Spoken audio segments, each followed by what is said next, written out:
Every year, leagues and best ball tournaments, they're won and lost on the ability of fantasy managers to decide which players are undervalued and which players are overvalued. This year, more than ever, we're seeing those wide receivers. They're being pushed higher and higher up draft boards. So I brought in the man who called the Zay Jones breakout season, Josh Norris, to help me go through 10 wide receivers, give the verdict on whether they're overvalued, undervalued, help you, the audience, get the verdict you need to help you win your drafts. Josh, we'll get to our first wide receiver in a second, but with wide receivers being pushed way up boards, are you finding it harder to evaluate the wide receiver position as a whole this year? Good question. What's hilarious is just before I logged on to join you this morning, I was searching for this year's Zay Jones. I was going through round 16, 17, 18, and to see if like any of those real late round names stood out to me. It's difficult. And to be honest with you, the Zay Jones dynamic last year all came from just purely watching preseason games and seeing how much Trevor Lawrence trusted throwing outside to Zay. To answer your question, I totally understand, based on advance rates last year, why the wide receivers are getting pushed up more and more and more. However, I think one thing to discuss or think about is if we are taking, 6 wide receivers through round 10, is it worth it then to get that little injection of happiness of I still need to figure out or find out at the end of my build to have 8 wide receivers? Or should you just stop at that 6 number and say, hey, this has been my entire investment and I don't need to go beyond that? But yeah, of course, always the wide receivers feel like through the first 3 rounds, the easiest evaluations to have, the player profiles to feel the best about, but I'm excited to poke some holes in a few of them today. Yeah, I think what you and kind of Hayden have mentioned a few times on the show lately and what I've kind of heard from other people, it's almost like we're reaching a point where it's time to try out hyper-fragile wide receiver builds in best ball. We saw it work so well for running backs at a point, and now perhaps it's time to just be trying to see whether you can get away with 5 wide receivers, maybe a 6 at most on Underdog or similar. But yeah, like Dan Falkenheim found in the best ball data bowl that BBM4's current ADP through 10 rounds would be the 6th heaviest wide receiver room in all of BBM3, which is just mad. So we've definitely been pushed up. But we're not just talking about things from a best ball mindset. We're also going to talk a little bit about redraft ADP and reference sleepers ADP. And there is nowhere better to start, in my opinion, with Cooper Kupp, who is the wide receiver 4 on Underdog, going up 105, going up 107 over on Sleeper. And you can see here using RotoViz's Underdog ADP tracker, he's kind of started off at the 6th spot to start BBM, and he rose all the way up to 4, and then the hamstring injuries kind of pushed him down. Do you feel like he's kind of being valued fairly at the minute? Last year he did look incredible. He was on for a really great season, had 18.2 half PPR points per game, which was only just behind Justin Jefferson. But do you feel like the hamstring injury is being weighed into it enough, or do you feel like it's being weighed into his ADP too much? Too much, way too much. I think the injury happened during a period where everyone was trying to react to preseason news, and they didn't realize that we were 4.5 or 5 weeks away from week 1, and we were going to get answers of, hey, if he's practicing like he seemingly is now, 2.5 weeks or 2 weeks before kickoff, then everything should be fine. Now, because he is such an incredible player, did it drop him too much? No, but Tom, I think there's an argument that he should be locked in to the top 3 overall picks, no matter where you're drafting. Because over the last 2 years, right now, as you just showed, you're able to get the wide receiver 1 in points per game in 2021 and 2022 at the 5th or 7th pick on whatever platform you're using, maybe even later than that in some instances. And Hayden had this incredible quote that the questions about the Rams this year revolve around, hey, if they're even going to be competitive, if they can win games. And you know this, that I believe getting good players on teams that are winning, because if you're winning, then you're scoring more points than your opponents, is like the easiest strategy, your mindset ever. But through week 9 of last year, when he and Matthew Stafford were playing together and the Rams were severely struggling, they were 29th in scoring overall. They were 29th in yards per pass attempt. They were 14th overall in pass attempts. And yet Cooper Kupp was still the wide receiver 1 in points per game. So it's like we've seen them win the Super Bowl and him be great, them be struggling and him being great. And I, again, feel like we're still getting amazing value at that pick right now. Yeah, and I mean, it's possibly being under-noticed and under-talked about, like, how bad this Rams defense is going to be. Like we saw last year, the offensive line was bad. It's probably still going to be bad, maybe slightly better than it was. But yeah, when you look at what Cooper Kupp can do, he was one of 4 wide receivers to average over 90 receiving yards, along with ranking 3rd in targets per game, finishing 4th in top 5 weekly finishes. For me, I mean, he's my wide receiver 1 at this point. I feel like I was kind of hesitant to do it until he came back into training. But I think the Rams defense is going to be that bad that it's really going to push them to a point where he scores an incredible amount of points. I'm going to get to our second player in a moment. But first, if this is your first time here, welcome into the Fantasy Sanctuary. We appreciate you being here. We've got one simple goal here: help you win your fantasy football leagues. Try to do it with these visuals. Try to help you remember the key data and make sure that you take away the stuff you need to know. Second wide receiver, Calvin Ridley. I mean, you can see the ADP rise there from May all the way to now. We apologize. It's just absolutely taken off. And I think some people find this quite a divisive one because people say, okay, well, he's barely played in 2 years. But it really wasn't that long ago where he was like a top 3 dynasty wide receiver. He had an injury hit 2021 and never really got it going. And then, of course, the unfortunate gambling suspension. But do you think that he's into a point where now we see that he's like 23.9 on Underdog, which is over a round? Yeah, which is second round pick. It's over a round ahead of sleeper ADP. Yeah. Do you feel he's undervalued on both? Or do you feel like perhaps the sleeper ADP is perhaps where it should be a little more? This is where your fantasy brain, to me, gets put in a blender, because this early on this summer when Calvin Ridley was a 4th round pick, maybe even later than that, it was so easy to smash because the Jaguars last year had this, despite being awesome in the second half of the season, the ceiling put on their offense. I mean, Trevor was 18th in percentage of his pass attempts that traveled 20 plus yards on the field.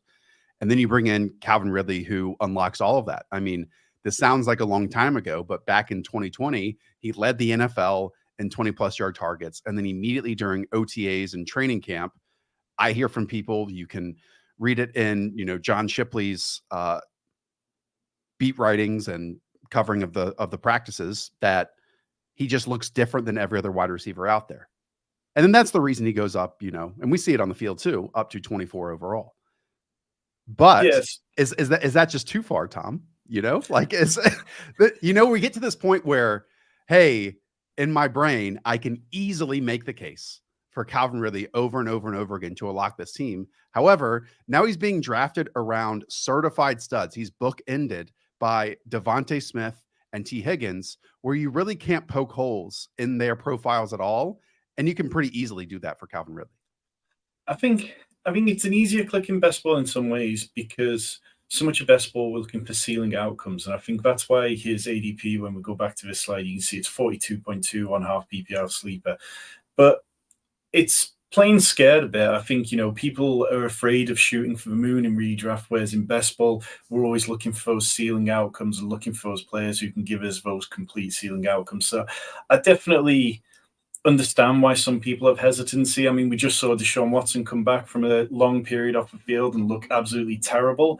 But Calvin Ridley had a far better offseason this year than Deshaun Watson had last year. There's no question about that. And I feel like everything's setting up for him to go out there and do well. And his usage in preseason, he's out there straight away. They don't seem to be holding him back. They seem quite happy. And yeah, I think it was a much easier pick when he was in the 3rd round and the 4th round. But for now, I'm still chasing that kind of upside. And upside definitely ties it. Sorry, go on, Josh. So are you taking him over T. Higgins? Are you taking him over DK Metcalf? Are you taking him over, some of the other wide receivers in that area, like obviously Amari Cooper and Deebo Samuel? That's much easier too. But like once he crossed that T tier, gets a little concerning to me. It does, yeah. I mean, for me, T. Higgins is somebody who I've not been as aggressive with this year. I think you look back at how much of a dominant target hog Jamar Chase was after he returned from his hip injury. He had double-digit targets in practically every game, even through the playoffs to a point. And DK Metcalf is somebody that largely I've been more interested in Tyler Lockett and JSN because I feel like they are more undervalued, whereas DK Metcalf is going ahead of where he returned value on last year. So it's kind of a combination of all those. But now, if Calvin Ridley had been at this point for the entire offseason, I think he's the kind of player that I'd probably only be at about 10% exposure across, Right. 100, 200 drafts on, as opposed to because we were able to get the dip earlier on in the off season as such and get him at this lower value when he was such an easy click. I don't mind being at sort of 15% exposure to him. Couple of points. One, so glad that you're including other ADPs in this. Hayden and I right now are going through all these other platforms, and we call them cheat code videos of comparing, ADPs in other platforms versus underdogs. And Calvin Ridley is going to be ranked way later on any default rankings or default ADPs, wherever your home leagues are. We just did Yahoo and it was absurdly late. So it's easy to get him in your home leagues. The other part of this, and it goes down to what you're saying in playing in 2 wide receiver sets. This is a huge impact on Christian Kirk. Like, there is an alpha on this team now. I don't know if you've already had this conversation, but Christian Kirk was targeted on 21.5% of his routes. That was 36th among all wideouts last year. He was 32nd in yards per route run. And so this is a team that not only has Evan Ingram at tight end, they brought in Britton Strange, they brought in another tight end too, that I think we see more, and sure, they're probably going to, because it's their best personnel grouping, have the vast majority of their snaps in 11 personnel, but we'll see it mix and match quite a bit. I've even heard of some Tank Bigsby, Travis Etienne stuff near the goal line.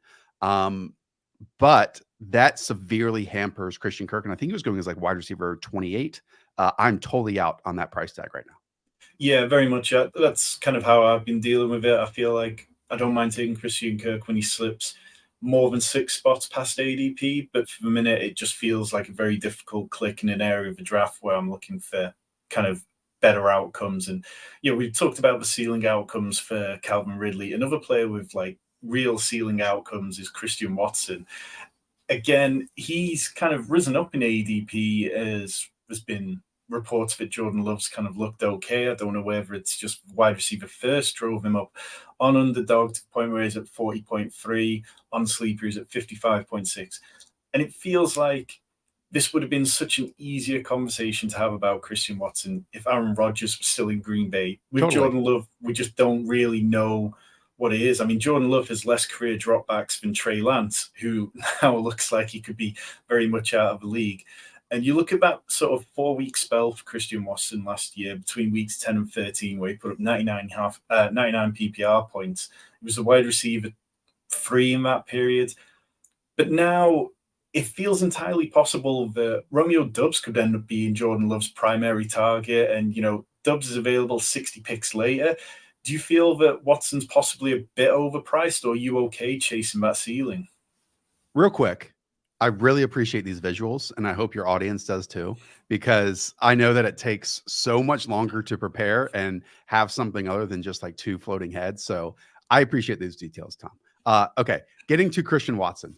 He's always been a difficult player, and Matt Harmon's comparison to Martavis Bryant, I think, has been quite apt, where he won last year in terms of, even dating back to his North Dakota State days, ball in his hands, jet sweeps, and then just a bunch of these vertical shots that are awesome when they hit. And I think they're easier to hit when Aaron Rodgers is your quarterback versus Jordan Love. But I also believe we're going to see a change in this Packers offense this year compared to last year, where the Packers, let's just say Aaron Rodgers, was very much a, hey, I'm either going to check it down, get the ball out quick, or I'm going to perfectly place these bucket throws down the field with an alpha phenom athlete on Christian Watson on the opposite end. Now what we've seen so far with the Packers is a lot of misdirection, a lot of play action, a lot of almost layering of stuff. So an underneath pattern, whether that be Luke Musgrave or Christian Watson or Jaden Reed, Romeo Doubs, whoever, and then something a bit deeper. I think that means we're going to get on a per catch basis more opportunities for yards after catch for Christian Watson, but I also think that's going to minimize his splash plays. So I think what you said is exactly hitting the nail on the head. We need to see more volume in order to work with Jordan Love. And now there's just more mouths to feed. It's Jane Reed's in there, Luke Musgrave's in there. Maybe Romeo Dobbs, like you said, takes a second year jump. And I think it's also possible the Packers end the season like top 10 in carries this year too, with both Aaron Jones and AJ Dillon back there. So at his ADP of 40, is he somebody you've been drafting much of? I know you do a lot of employee drafts with Underdog. Have you been drafting much of him? No, I haven't. And maybe this is a blind spot because, again, it's tantalizing to find a profile like this, because if his game becomes like a bit more well-rounded in terms of being targeted at every level of the field, then this can be truly one of like the most explosive wide receivers in the league. But I don't really like this grouping of wide receivers, to be honest with you. Like, it's Jerry Jeudy at wide receiver 20, it's DJ Moore as wide receiver 21, then Christian Watson. And then I like the ones after that. I like the Mike Williams and the Drake Londons. I'm not drafting DeAndre Hopkins, but you know me, like I'm still drafting Breece Hall too. And it's kind of all in this category where my mind starts drifting a bit more to the names after him than his name at this time. It feels like someone in this area of the draft or in the immediate round after is going to come out of there and be a league winner, because there's so many landmines in that area. So I'm very much kind of aware of that and trying to mix up who I take in those sections. That's a great point, because one of these guys is just going to kick ass. Like, one of these guys is going to emerge and be incredible. It's just difficult to know which one. My vote is Drake London. As long as it's not Najee Harris, I'll be okay. Yeah, no, I think we're good. So let us know though in the comments if you're in or out on Christian Watson, because I feel like he is a very divisive pick this year. And we'll move on to another wide receiver who not everyone's in on. Michael Pittman, you can see, kind of started off the year up in the top 60, rose up to 55 before just gradually sliding down and down. I don't know if people were counting on Gardner Minshew to be the quarterback for the Colts, or he's still going down. Yeah. Wow. So, and to the point where now you can actually get Michael Pittman cheaper on Sleeper at 73.8 compared to Underdog, where he's 75.2. But that does feel like a bit of an upside case for Michael Pittman, because the Colts, they really lack any depth at wide receiver. Pittman's the only pass catcher in the top 150. He's been a top 24 wide receiver for the last 2 seasons running. And, he's averaged 26% of his team targets over the last 2 years. So even though he's had subpar quarterback play, he's managed to turn it into decent fantasy performances. Do you feel like he's undervalued here, Josh? Heavily. And maybe this is also my bias for Anthony Richardson, but we were amped to draft Michael Pittman as the 30th or 31st overall player last year. And now you can get him at 74 or 79, depending on your platform. And it's all because of the awful quarterback situation, as you said, he's played in the last 2 years. The only quarterback he's played with among the 5 names that is still on the NFL roster is Sam Ehlinger, who's the 3rd stringer on the Colts at this moment. Like, we had to go through Nick Foles, Matt Ryan, Carson Wentz. These guys are all out of the league. And this, as you said, it's Michael Pittman was still able to get some substance for us, some production for us. Now, the big issue with that is he averaged, 7 yards per target or air yards per target last year, which was 127th among all wide receivers. But that's a quarterback stat. That's an offense stat. That is not a Michael Pittman stat, because when you isolate him for his skills alone, he finished with incredible success rates versus man coverage in each of the last 2 seasons. He finished with incredible success rates versus press coverage as well, according to Matt Harmon's charting. And this is now going to be an offense. Hopefully we get Jonathan Taylor at running back. That seems a bit iffier now than it even was 72 hours ago. That with Shane Steichen was so good at creating isolated matchups on the outside and forcing a safety to come into the box. And then boom, Michael Pittman in those environments is going to be able to win in the intermediate and downfield game. And I also just believe in Anthony Richardson as a passer more so than everyone else that calls him a project right now. Yeah, I just think, particularly by the time you get to Michael Pittman in ADP, there's not too many players that don't have question marks, and the question marks I have about Michael Pittman are much less than a lot of the other players. We'll move on to a player who's kind of rocketed up a little bit in recent weeks. Zay Flowers, Your fault. got all the way up into the top 80 on Sleeper, still down outside the top 100. I mean, this one's close to my heart. I'm an unapologetic Ravens fan, and I had my bags fully loaded with Zay Flowers shares well before this, jump in ADP. But training camp, he's been one of the stars of training camp. He's been breaking ankles, stealing souls in practices, and it seems like every viral video that comes out, people gain a little bit more confidence in him. And it also coincided with Rashad Bateman being placed on PUP to start training camp, which was always expected. If you were paying attention, you knew that was always the plan. So it seemed like the market possibly overreacted to Bateman. But for a rookie wide receiver in an offense that, yes, we expect it to be pass heavier, do you feel like this is going to be fair, or do you think that perhaps he's getting a little ahead of where he should be going? I always like to look at the wide receivers in this range, and it's funny, he's going one spot after Michael Pittman on Underdog and just before the likes of Quentin Johnson, Brandon Cooks, Elijah Moore, and Skyy Moore. Why can't Zay Flowers be the rookie wide receiver one? Especially with this JSN injury that just happened that could force him to miss 1, 2, 3 games. All we've heard is that Todd Monken is going to open up this passing game, that they're going to use more blades of grass, more areas of the field, spread things out. And so if we think that Lamar Jackson is going to hit the top 4 quarterbacks in fantasy points this year, as he is being drafted as, someone other than Mark Andrews is going to have to be a commanding part of this offense from start to finish. We got an early part last year with Rashad Bateman. It was awesome through 3 weeks where I think Lamar had 10 total touchdowns. Then it fell off. But again, why can't Zay Flowers be that dude this year when we can easily be concerned about Rashad Bateman can't finish the season, even though I like him as a player, and Odell Beckham, who was awesome the last time he was on the field, got a whole bunch of money, but we haven't seen him play for 18 months. So in this case, the mystery box of Zay Flowers could be the answer to that. Yeah, I think for me, I kind of feel happy taking Zay Flowers around here. I think, there's a limit to how much higher I would feel comfortable taking him. He is being drafted as the rookie wide receiver 3 behind JSN, at least at the moment, and Jordan Addison. But what gives me confidence in him as a Ravens fan is I've seen Lamar Jackson be hesitant about throwing to wide receivers who can't get open, players like Miles Boykin, players like Willie Snead. Demarcus Robinson. Yeah, he didn't trust them to actually be able to get open when he was looking down the field to them. But Zay Flowers absolutely can get open in this league, no matter the kind of coverage, and he wins in areas which Lamar Jackson dominates across the middle of the field. So, yeah, very much in on him, but there's probably no surprise there. But if you are here, still watching, I know you're enjoying it. We cover everything here. We've got redraft, best ball strategy and streams. Rich is piling out dynasty content all the time. In season, all of my DFS work will be here this year. Hit that subscribe button. Help you win your leagues. And let's move on to Skyy Moore.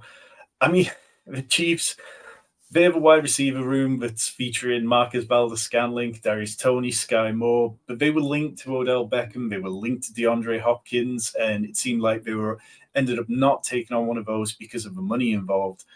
And so we're now at this point where Kadarius Toney being pushed up, and then he opens up training camp immediately injured. The one knock on him, which has been consistent, really. And so Skyy Moore is being pushed. I mean, he was going in the 115 range, and he gets pushed into the top 90. Last year, 0 touchdowns until the Super Bowl, where he had one. I think, he only had 1 target inside the red zone in the whole of the year. He did play most of his snaps. I think it's 47% of his snaps came from the slot. And with Juju Smith-Schuster moving on, I think a lot of people are just naturally pushing Skyy Moore towards that slot role.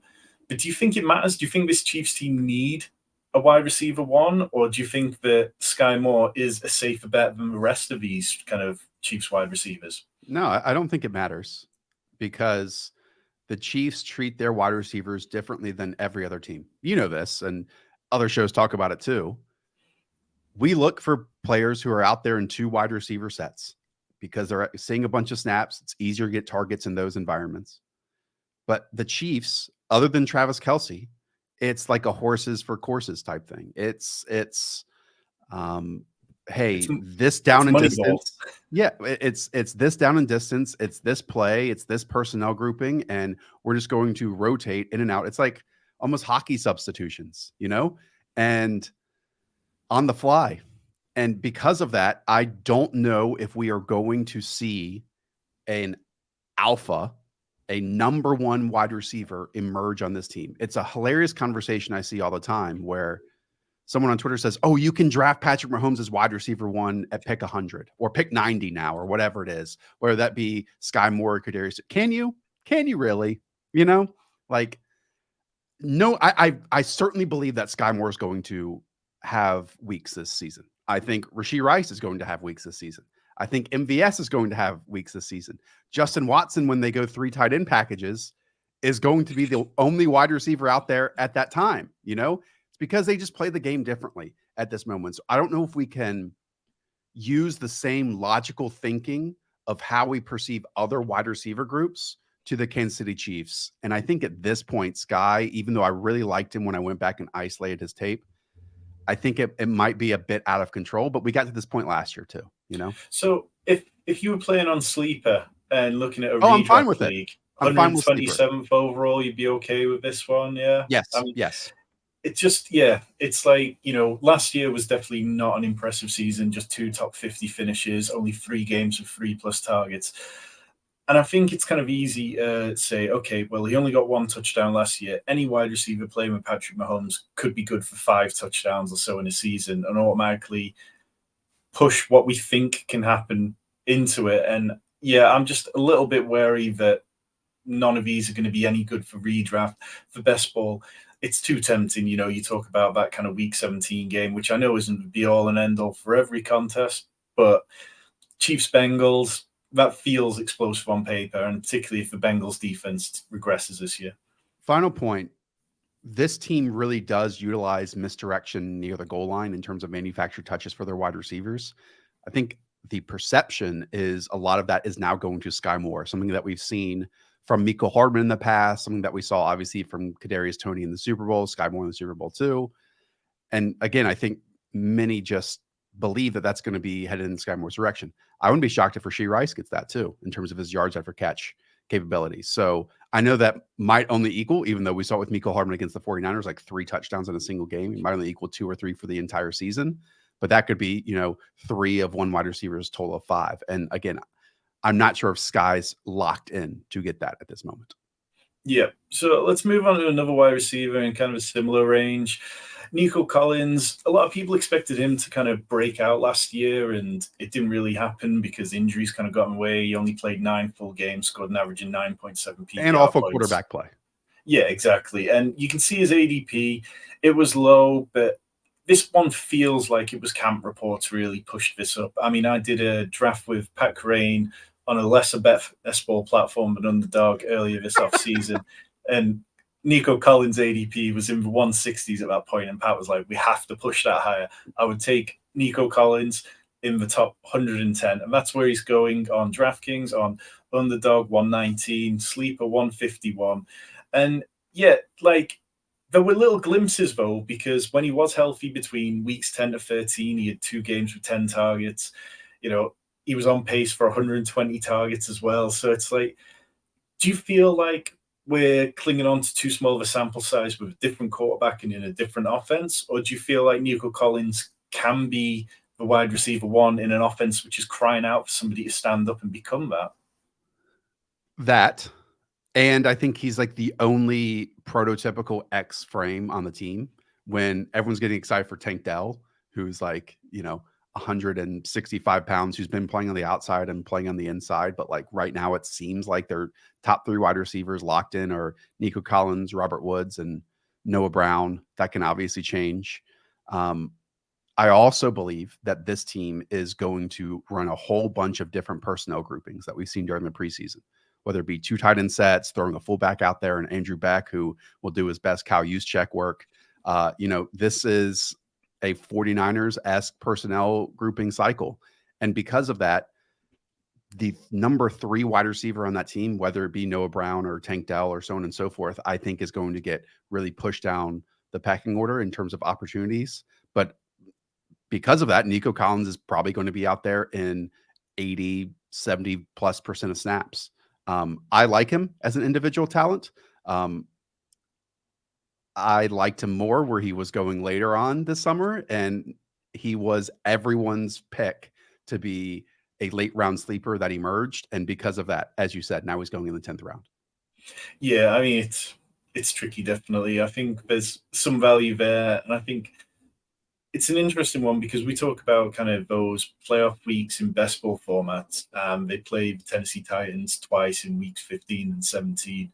And that's kind of fixture which feels like it could have some sneaky fantasy value in it. Nico Collins on Tajay Spears bringbacks. What if that's what you need in week 17? But anyway, let's move on to the next one, which has got a little more interesting in the last sort of 24 hours, in my opinion. Alan Lazard, he hasn't really moved at all. You can see there, there's a bit of an arch to his ADP, but it's gone from 120 up to 110 down to like 125. Going slightly earlier on Sleeper than he is on Underdog. And I think, with Corey Davis retiring and now there being nobody behind Garrett Wilson in the wide receiver room, apart from Alan Lazard, who really stands out. Yes, they brought in McCall Hardman and there's Randall Cobb there.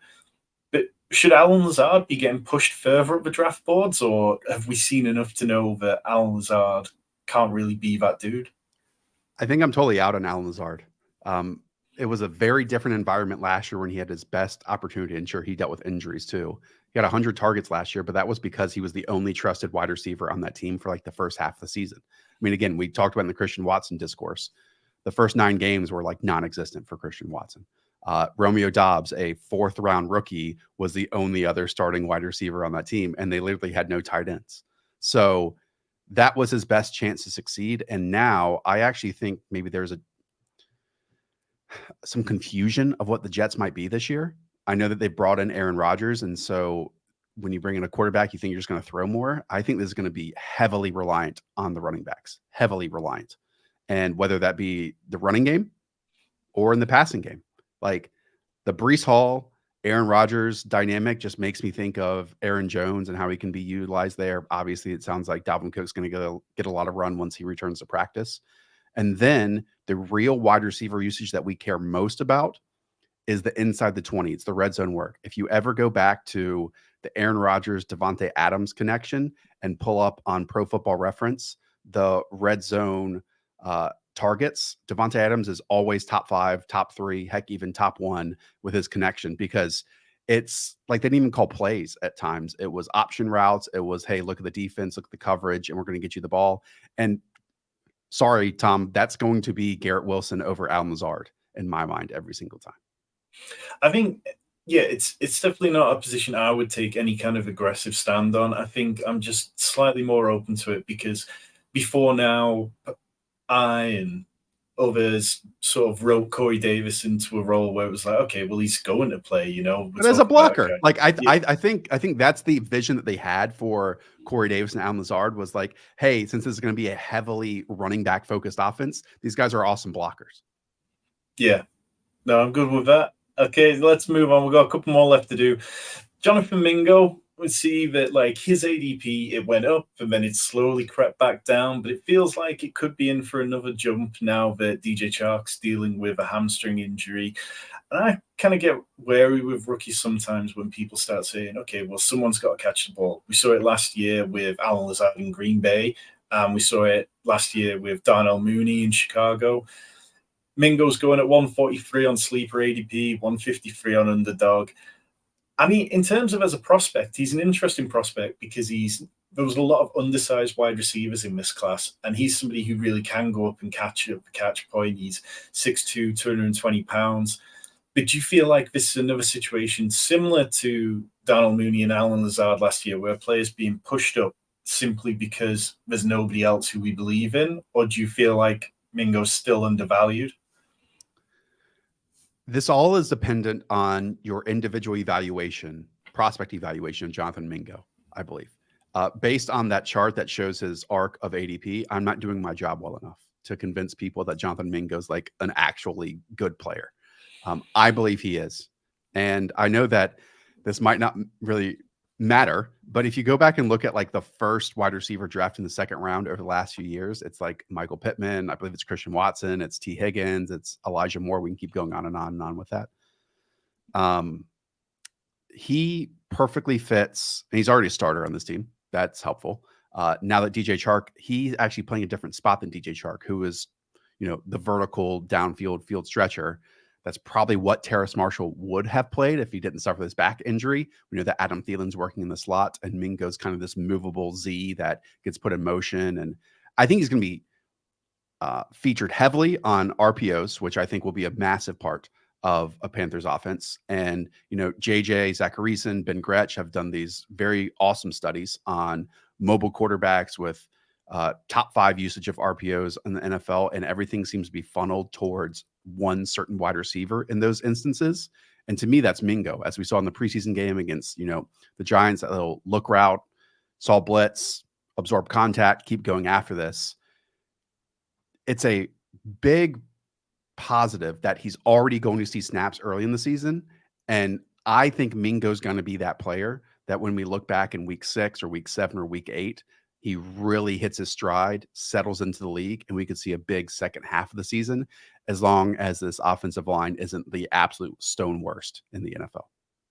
Love it. So you heard it here, people. Go and draft Jonathan Mingo in every single one of your drafts. Stash him in your redraft leagues and get ready for him to explode.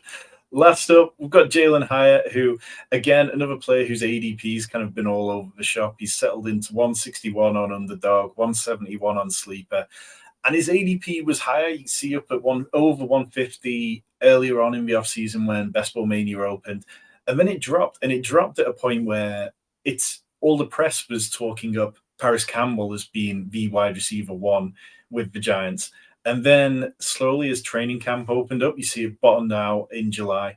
And then it's just been highlight play after highlight play. He flashed in the preseason. Are you in on Jalin Hyatt, or do you feel a little bit wary because we know coming out of Tennessee where he was used in a limited scheme, we've seen players like Denzel Mims and Corey Coleman fail to translate to the NFL. But do you think Jalin Hyatt can do better than they did? First, the number 1 wide receiver on the Giants is Darren Waller. I think we've seen that in the only action. And you know this, I've been drafting Darren Waller all summer. And now that he's maybe going to finish as like the tight end 3 in drafts by the end of this draft cycle is pretty amazing. But he is the movable chess piece. He is the one that you can isolate against a player on defense, whether it be a smaller corner, a bigger corner, safety, linebacker, whatever. And I think will be their go-to player inside the red zone. Where Jalin Hyatt comes into the conversation, because I think Darius Slayton's going to play a lot. I think Isaiah Hodgins going to play a lot. But Mike Kafka, Brian Daboll are incredible at their jobs. And this is one of those fantasy conversations that gets me really excited, because so often, and it's makes sense, it's all we can look at. Daniel Jones had a very low average depth of throw. They had very low explosive play rate. But if you understand Kafka and Daboll, that's not who they want to be. They want to expand this offense. Waller was their investment, and so was Jalin Hyatt. And what we saw in the preseason, not to just latch onto that, was, just a short motion to get him off press coverage, and then a one-on-one beat down of the safety with a clear runway. So my concerns about Jalin Hyatt as a player were, hey, if he has to be your starting outside wide receiver every single time, you're going to have issues. But if he can be this piece early on that you move around and create explosive plays from, he has those skills. Those skills translate. The ball tracking does too. So if we get the first half of the season starting just with that, and maybe his game expands from there, great. And based on the ADP, I think that's all we are having to still get him at. If it goes beyond that, I get a bit nervous, but I'm in right now. Lovely. Well, I mean, Josh, we've covered so much. I know you're a busy man, but you and the rest of Underdog, you've got loads going on. Any particular contests that people should be entering right now there? Oh, yeah. I mean, all of them. We just posted the Eliminator, which goes all the way from, thousands or hundreds of entries into a, very tight tournament in week 17. But more importantly, check out our content. Go to the Underdog Fantasy Football YouTube page. It's not just Underdog that we're talking about. Again, we have ESPN, Sleeper, Yahoo, specific videos for all of your home leagues to draft from, so you can crush your friends and steal their money. Yeah, and people, it's linked in the description below. Watch Stats versus Film every week. Watch Scheme, two of the smartest shows that you'll find with anything, not just to do with fantasy, but covering the NFL in general. That's going to do it for today. We will be back with Josh, co-host Hayden Winks. We're going to be talking tight ends. We've got Dwayne McFarlane. We're going to be talking running backs. We've got a show coming on quarterbacks too. Rich is churning out the Dynasty content. We'll keep going with the best ball streams. Hit the like button, hit the subscribe button. Let me keep trying to help you win your fantasy league.